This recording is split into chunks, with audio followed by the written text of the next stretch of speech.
for the news that really matters and the uncensored truth. It's time for the Mr. Chris Show Underground News and Commentary. Well, there's a ton of things to discuss here on the Mr. Chris Show Underground News and Commentary. So let's just get into it. DiamonDan, I assume that we still have the link with you? Still here, Mr. Chris. Great. It's good to hear you. Thank you. Likewise. Well, let's get into it. So there's so many things going on. You know, we said this before, but it seems like it accelerates to where every week there's just all kinds of crazy news. But just 2 days ago was the debate of the President of the United States. You know, I'm not in the United States, but anyway, it was a pretty major event, and that was the first debate. We assume there's going to be more, but I hear there's some issues possibly with the format. But did you have a chance to look at it? I did, yeah. I got quite a ways through it, but I'm going to be honest with you, I didn't watch the whole thing.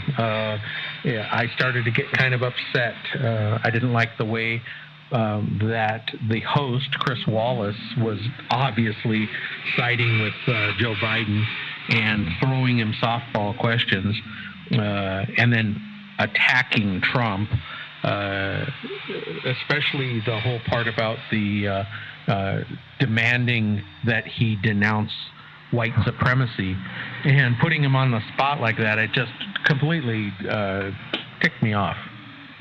Okay. You know, that's a great point to start with. And I actually have the transcript here. So Wallace says, "Are you willing tonight to condemn white supremacist and militia groups?" Trump responds, "Sure." Wallace then says, "And to say that they need to stand down and not add to the violence in a number of these cities, as we saw in Kenosha and we've seen in Portland." So then Trump says, "Sure, I'm prepared to do it, but I would say almost everything I see is from the left wing, not the right wing. I'm willing to do anything. I want to see peace." Wallace then says, "Then do it, sir." Biden jumps in. "Do it. Say it." It's really kind of stupid, but anyway, that's not part of the transcript. Trump then says, "What do you want to call them? Give me a name." Wallace then says, "White supremacist and right-wing militias." And then Biden says, "Proud Boys." Trump then says, "Proud Boys, stand down and stand by. But I'll tell you what, somebody's got to do something about Antifa and the left." So that is the transcript. That's what was actually said. Now, did Trump then, by saying that, was he advocating white supremacist groups? No. And the media took that and ran with it and said, "Well, he's not specifically denouncing." Well, so he asked them, "Give me a name," and Biden tells him the name, and he responds and says it, and that's not good enough. Right. And I mean, basically, they won't take yes for an answer. He's been denouncing white supremacy groups since he started, and they won't take yes for an answer. Well, and do you realize, which of course a lot of people don't, that he has denounced white supremacist groups by name in what he was just saying, and that is Antifa. If you look at the makeup, they're all white people. I don't even see anybody who's not white. Right. And they're out burning flags, committing violence, you know, the whole 9 yards. Right. So, yeah, that is amazing. Biden jumps in and says, when he confronted him about Antifa, he says, "Oh, that's just an idea." So it's not a real group. Right. And an idea, of course, has flags, because there's plenty of Antifa flags around in the States as well as in Europe. They actually have a charter, they have a web page, they have people who know what the mantra is. That's just an idea. Yeah, correct. According to Biden. Yeah. Well, I mean, you know, that well, there's so many topics with that.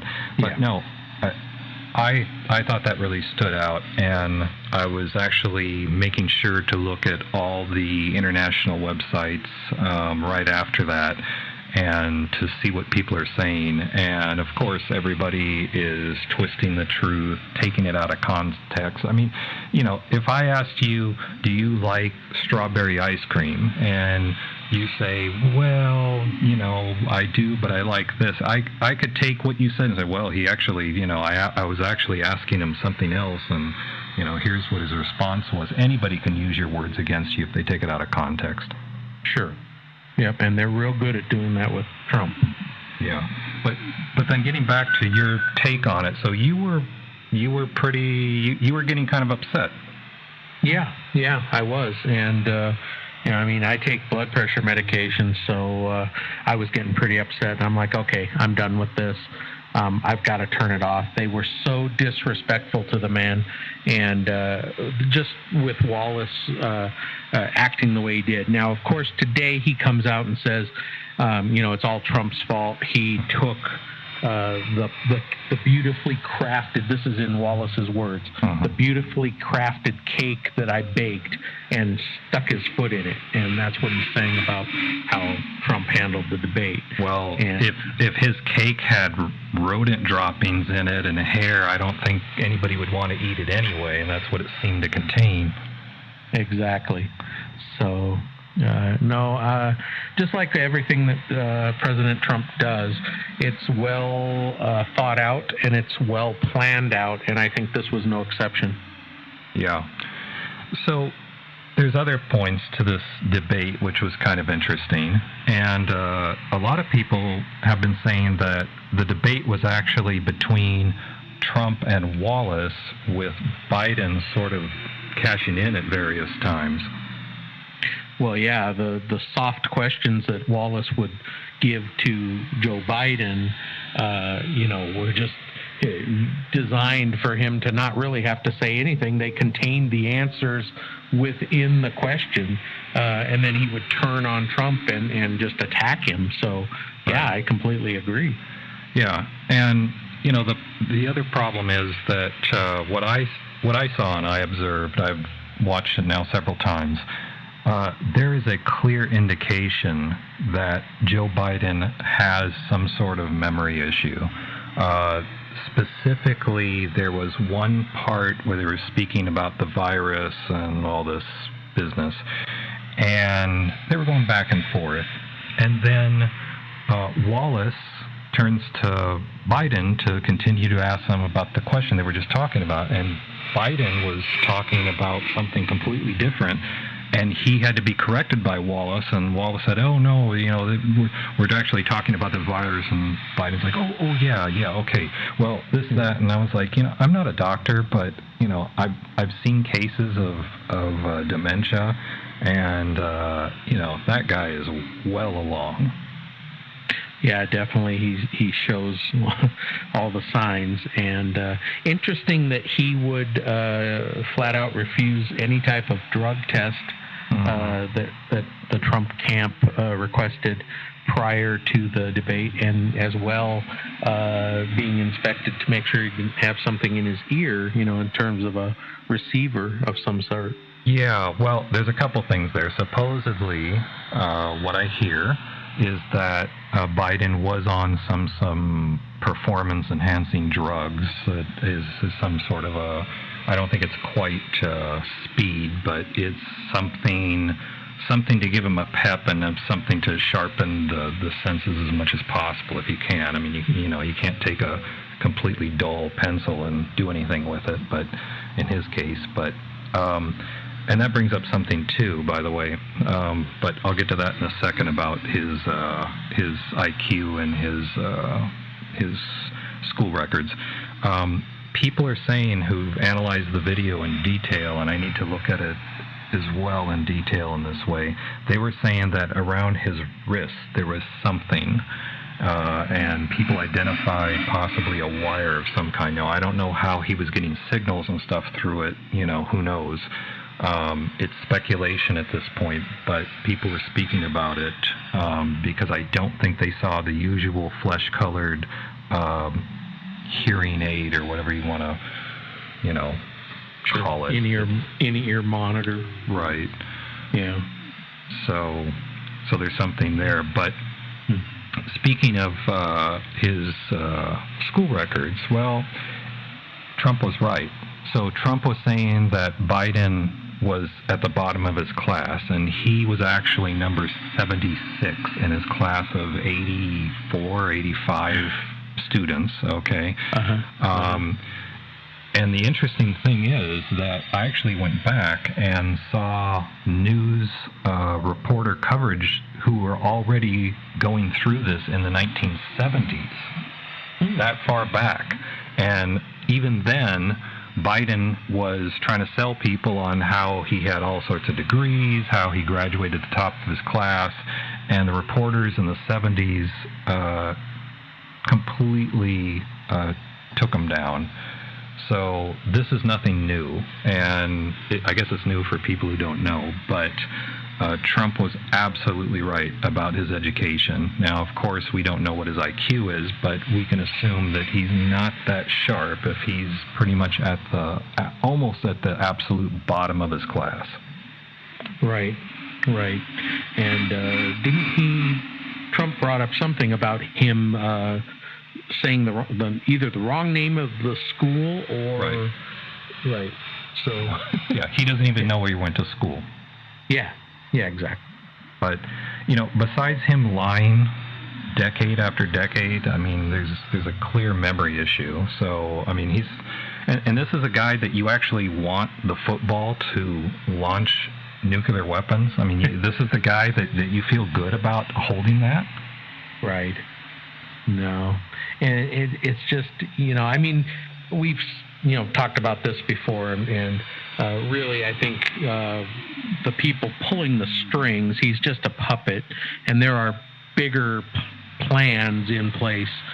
They just need to get him in, and then, the other people are going to take his place. I mean, that's blatantly obvious. The problem is,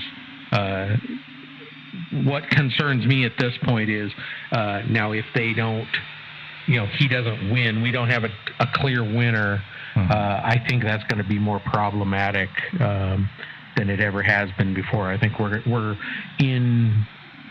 we have some pretty scary and treacherous things coming up here in the next month or so. Sure.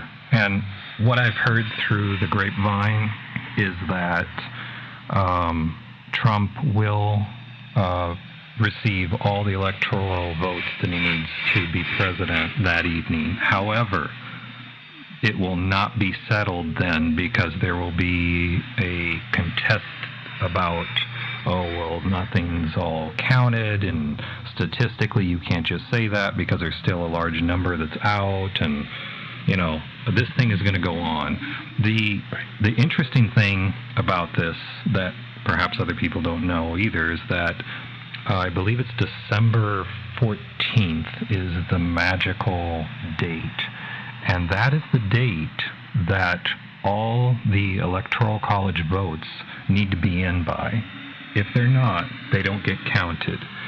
And in case you're wondering, the precedence for this was actually the Lincoln election back in the 1800s, and the southern states did not tend any votes, so those weren't counted, and they counted everything but at that date, and that was that. And that does have precedence, and it could happen again regardless of what people want to believe. Sure. So if California and New York say, no, we're not ready for a few months, it's too bad. So they're not going to get counted. Right. And that is legal, that's constitutional, and there's plenty backing that up. In fact, the Supreme Court in the Bush versus Gore decision also made mention of that as well, too. Well, I remember just the 4 years ago after the 2016 election, if you remember, many of the people on the left, including celebrities, were lobbying the actual Electoral college members and trying to get them to not cast their votes. Right. Remember that? Right. And, right. Of course it didn't work, but so that was a big thing that, one of their tactics. And I think it's going to be even more treacherous this time around. Right. Well, I just wouldn't doubt that California and New York would fail to submit their votes and try to drag it out because they have a large number. It's not going to be going for Trump. I'm pretty certain of that, although there's actually some information that might change that. I sent that to you earlier about the donation maps within California, at least. Yeah, and that that is quite eye-opening. I would never have imagined that we'd see so many donations for President Trump within the state of California. Yeah, and all over the state, not the usual Central Valley that they always say. Right. Yeah, it interesting. It's by map. It's by zip codes. We're looking at a good chunk of Los Angeles County, Bakersfield, the Central Valley. Right. Even up, I thought I saw up in the Sierras and such as well. Oh, yeah, all along the central mountain ranges there. Yeah. Fresno, Visalia. And what about, for Biden, what about the blue donations? What did you see? Pretty much along the coast, San Francisco, San Jose, a little bit in the east, a little bit down south, but not a whole lot around Los Angeles, which is very interesting. Yeah, I was actually pretty shocked when I saw that. I would have figured that there would have been a lot more blue donations, but you also notice that they put the mug shots of the Trump supporters up there. Is that like a cue for Antifa to go after these people? Yeah, that was the first thing, if you remember when we were talking about this, the first thing I noted to you is, oh, great, here's their picture, here's their name, here's where they live, and here's how much they gave. So, nothing to see here, folks. Sure would hate for anything bad to happen to them. Right. Right. And some of those people are high-profile people, so I'm sure you could find out where they live. I mean, you have their zip codes, so, they publish the stuff in there. Sure. But, well, they do it to senators. They do it to high-profile political people, so why wouldn't they do it to high-powered Trump donors? Right. So, there's another interesting story. I guess we can get back to the debate in a minute. There's so much there, but I wanted to bring up the deal with Trump and the taxes. So there's been a story all over the mainstream media about Trump only paid $750 in 2016 and 2017. I believe that's what they're saying. So have you seen that? Yes. Yeah. So, of course, the same New York Times article that was boasting that fact, which there is a fact that he did pay $750, okay? However, they omitted the rest of the facts. So if I have a bowl of tortilla chips and I eat 50 of them, and then you ask me, did you eat one tortilla chip? I honestly am going to say yes, because I did. Now, I might have eaten 49 more, but I can say, yes, I ate 8 tortilla chips, So it's a truth within other things. It just depends on how you play it. It turns out Trump actually paid over $1 million in 2016 and 4.3 or some million in 2017. The 750 was an additional payment. So that was just a small adjustment, but that was insignificant compared to literally the millions. Sure. Well, the first thing about this whole thing that, again, upset me was that they obtained these illegally. And so right there, I'm discounting the whole story because you obtained this illegally. But another thing is, this guy is a billionaire, right, multi-billionaire.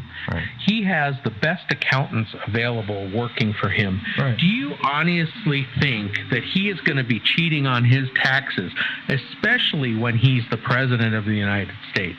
He knows that they're going to be under scrutiny, and he has to set an example for everybody else. So, don't give me that he's going to, do something illegal with his taxes, and only pay $750 when he owes millions. Right. And also with his detractors in, no short quantity, wouldn't they be very interested to, nail him if they could, year after year? I'm sure they even have friends and contacts with the IRS. I mean, sure. These people that pulled these documents illegally and stole them, I don't know what else you could say. I mean, obviously Trump did not give them, so they were taken. Sure. But, yeah, you make a good point. Now, there's other people saying, well, he should turn them in and this and that and the other thing. It's like, well, should you? I mean... how many people on the street, if you ask them, hey, would you allow me to publish your name, picture, and your income tax returns on the front cover of the LA Times, would that be okay? Do you think people would like that? Yeah, I don't think so. And then especially with how dirty they've been playing all along, he knows that they're going to find anything. The way the tax code is written, there's hundreds and hundreds of thousands of pages to the tax code. Mm-hmm. You can find something wrong if you really want to. There's no way you can't. So there's no sense in him turning it in because they're just going to find, he didn't dot that I and he didn't cross that T, and they're going to try to go after him. So I wouldn't volunteer that if I didn't have to. There's nothing constitutional, no law that says the president has to disclose his taxes. And also, do you think people like Nancy Pelosi, Chuck Schumer, Dianne Feinstein, do you think that they want you going through their tax returns all the time? And do you think that these people are not stupid. Let's well, with Biden maybe, but everybody else, these are pretty sharp people. So do you really think that they don't try to save money? Do you think they go to their accountant and the accountant says, oh, would you like to save some taxes? No, let's just, waste money, please. Just take all my money. I mean, do you really think that happens? Everybody is looking to pay the least in taxes. It doesn't matter who you are. And the tax laws as they are written allow for certain write-offs, certain deductions, certain ways to save money. It's all legal. It's all done by every business person out there. And they try to spin this like it's such an appalling development, and it's ridiculous. So it's garbage in, garbage out. Right, but it makes for a good headline. It makes for people to say, "Oh, wow, look at that! He's cheating the system," and it's a salacious hit piece. That's what it is. Well, speaking of that, okay, let's change gears a little bit and go and talk about Joe Biden and Hunter Biden. Oh, so, you're talking about a guy who's been in politics for 50 years, and I'm sorry, but he shouldn't have the kind of millions and millions of dollars that he has being a senator and being a vice president. So you look at it, and they've uncovered that he's taken millions of dollars from China, millions of dollars from Ukraine. The whole thing about him publicly bragging about threatening to not give $1 billion of our U.S. taxpayer money to the Ukraine unless a prosecutor is fired who is investigating his son. Right, I mean, this is, you can't make this up. Yet the press looks the other way.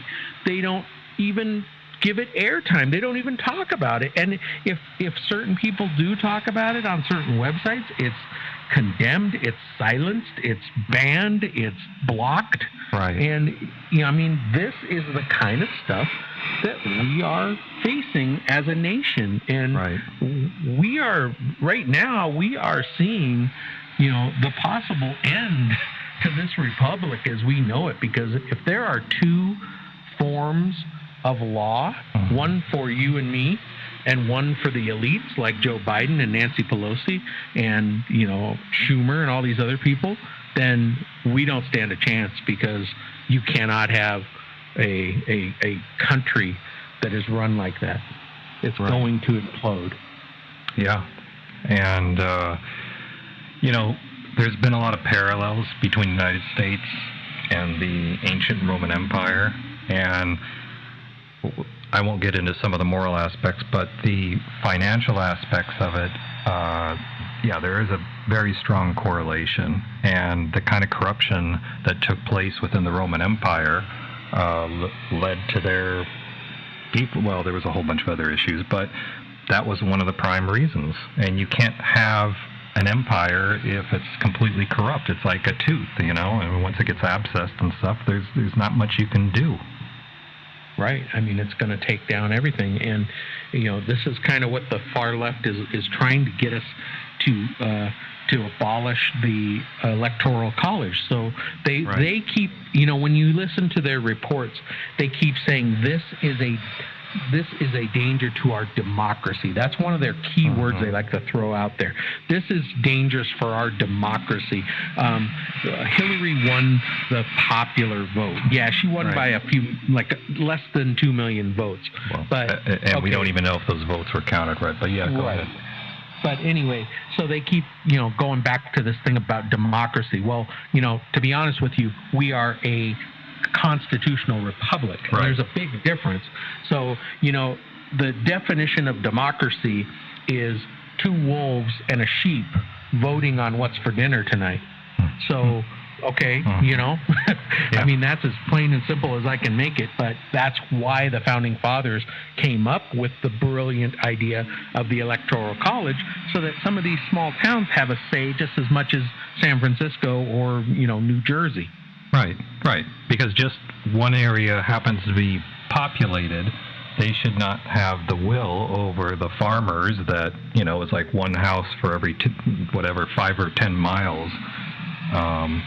It's meant to be a fair and equal system. Exactly. And, this is something that they're targeting. Now, interesting, what the far left likes to do is change the rules midstream when it's not going the way they want it to go. So, this is just another thing that they're throwing into the ring, is trying to do away with the Electoral College. And I want to say quickly, while I have time, I want everybody to look into, I want you to research on your own, go and try to find it, because pretty soon they are going to take it down. But there is a organization out there, and it's called TIP, and it stands for the Transition Integrity Program. And in a nutshell, they're basically, trying to say that Trump won't transition peacefully if he doesn't win.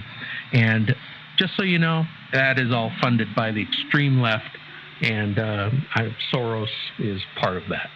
So I want everybody to take a look at that. I know we're running out of time, Mr. Chris, but I want everyone to take a look at that and really look at, they say it's bipartisan, but no. Okay. Well, sounds great. I'll check it out, and so will everybody else. Until next time, this is the Mr. Chris Show News and Commentary.